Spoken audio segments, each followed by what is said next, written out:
السلام عليكم صاحبيال kusoo dhawaada channelkeena echo Friendly Girls.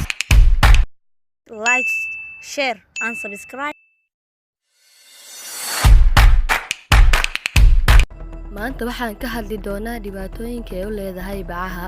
qof walba oo Soomaali ah waa inuu ogaadaa dhibaatada ay u leedahay bacaha weliba deegaanka. bacaha oo suuqyada loogu adeegto oo si weyn loo adeegsado ayaa waxa ay keentay dib u dhacyo. bacaha oo haddaba aan si habboonin loogu tuuro meel kastaba ayaa waxa ay keentay inay sameyso deegaan xumo, kuwaasoo kama dambeyntii xitaa ay u dhintaan duurjoogta badanaaba. bacaha suuqyada loogu adeegto dukaamada loogu adeegsado waxaa la soo saaray markii ugu horeysay sanadkii 1950kii. isticmaalka bacaha uu adduunka dhan guud ahaan gaarayo 500 oo bilyan bac sanad kasta ayaa la isticmaalaa. bacdu waa raqiis, sidaas darteed dadka aad u badan ayaa markiiba iska tuuraan markii ay ku soo adeegtaan.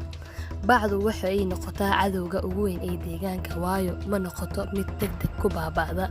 waxa ay la qaybsataa deegaanka waxayna ku faaftaa beeraha iyo dhulalka wabiyada.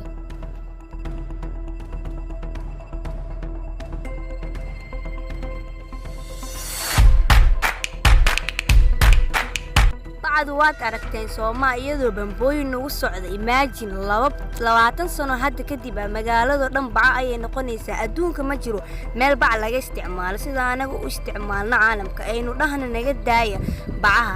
dawladda waxaan ka codsanaynaa inay sameyso shuruucyo u degan bacaha si loo yareeyo. hal bac markaan hawada ku tuurno 200 sano ayay qaadanaysaa sunteeda inay hawada ku baaba'do. halkii jiil haddii aan dhahno 30 sano 6 facfacahayna dambe ayay dhaawacaysaa. bacdu waxay saameyn ba'an u geystaa noolaha sida xoolaha aan dhaqano, lo'da iyo ariga iyo wixii la mid ah, kuwaasoo aan ka helno anfaca oo hilibka iyo caanaha. xoolaha aan dhaqano kuwa kaliya sida fudud noogu soo gudbin kara iyaga ayaa u nugul.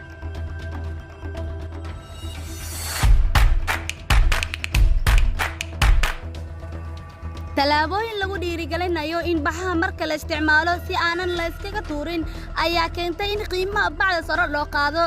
si kastaba ha ahaatee xalka ugu fiican waa in bacda la isticmaalo oo aan la tuurin dhowr jeer inta la kari karo si loo yareeyo bacaha la isticmaalo. kadib in la xaqiijiyo in bacda marka la iska tuurayo aanan hawada uun iska raacin oo si habboon loo asturo. xoolo badan ayaa u dhinteen cunidda bacaha. ka hortagidda dhibaatada ay bacda ku hayaan deegaanka iyo xoolaha ayaa waxaa la rabaa hal abuur bacda lagu bedelayo